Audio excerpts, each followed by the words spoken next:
రేవంత్పై మోడీకి ఎందుకంత ప్రేమ? RR tax గురించి తెలిసిన చర్యలేవి?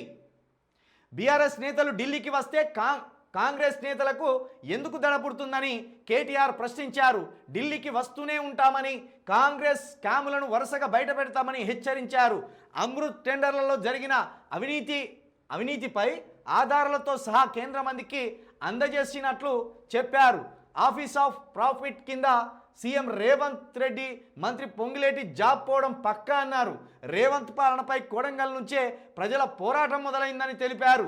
కాంగ్రెస్ పార్టీకి తెలంగాణ ఏటీఎంలా మారిందని, ఆర్ఆర్ ట్యాక్స్ వసూలు చేస్తున్నారని ప్రధాని నరేంద్ర మోడీ చెప్తున్నా ఎందుకు చర్యలు తీసుకోవడం లేదని ప్రశ్నించారు. ప్రజలు అన్ని గమనిస్తున్నారని, సరైన సమయంలో జవాబు చెబుతారని తెలిపారు. బావమరిదికి అమృత్ టెండర్లు, అల్లుడికి కోడంగల్ భూముల అప్పగింత, అమృత్ టెండర్లపై ఆధారాలతో ఫిర్యాదు చేశాం. రేవంత్ పదవి పోవడం పక్కా. మహారాష్ట్రలో తప్పుడు ప్రకటనలతో ప్రచారం. మేము ఢిల్లీకి వస్తే మీకెందుకు భయం? ఢిల్లీకి వస్తాం, మీ స్కాములు బయట పెడతాం. ఢిల్లీలో మీడియాతో కేటీఆర్. నిజమే కదా ఇది? ఇట్లా కేటీఆర్ రాష్ట్రం దాటి ఢిల్లీకి పోతున్నాడన్న భయమే కాంగ్రెస్ వాళ్ళకు. కేటీఆర్ ఫ్లైట్ ఎక్కుతాడంటే చాలు, ఎక్కడ పోయి ఏ బాంబు పేలుస్తాడో రాష్ట్ర సర్కారు మీద అని లోడ లోడ లోడ లోడ వలుకుతాను లేక వీళ్ళు.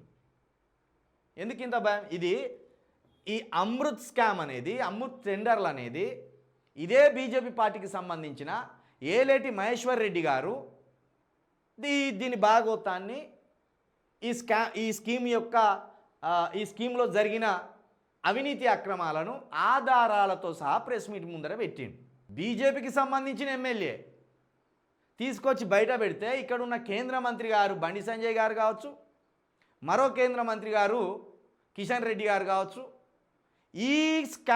ఈ స్కీమ్కి సంబంధించిన స్కామ్ డీటెయిల్స్ తీసుకపోయి మోడీ గారి దగ్గర పెట్టి, ఇగో అయ్యా తెలంగాణ రాష్ట్రానికి సంబంధించిన ముఖ్యమంత్రి గారు స్వయాన వాళ్ళ బామ్మరిది గారు కలిసి 1100 కోట్ల స్కామ్ చేసిందని దాని మీద విచారణ జరిపించి అవకతవకలు జరిగినాయా జరగలేదా అనేది వాళ్ళు నిరూపించాలి. కానీ అది పక్కన పెట్టి బీజేపీ ఎమ్మెల్యే ఏమో స్కామ్ జరిగిందని మొట్టుకుంటాను. అదే బీజేపీకి సంబంధించిన కేంద్ర మంత్రులు ఇద్దరేమో రేవంత్ రెడ్డి సంఖ్యలో వచ్చింది. ఇక దీన్ని బట్టి అర్థం చేసుకోవాలి ఏంది వాళ్ళ టార్గెటు.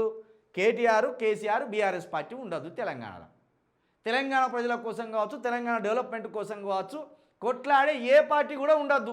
అది ముఖ్యంగా ప్రాంతీయ పార్టీలు ఉండద్దు.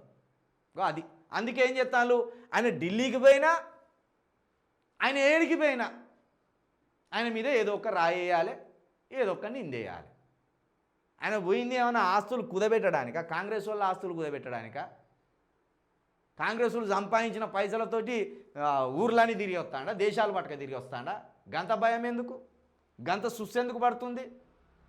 మీ బామ్మారిది భాగోతాం, మీ అల్లుని భాగోతాం, ఈ రాష్ట్ర సర్కారు భాగోతాం ఢిల్లీ స్థాయిలో చెప్పి మీ ముక్కు బిండి మీరు ప్రజలకు ఇచ్చిన హామీలను కక్కించడానికే పోయింది ఆయన.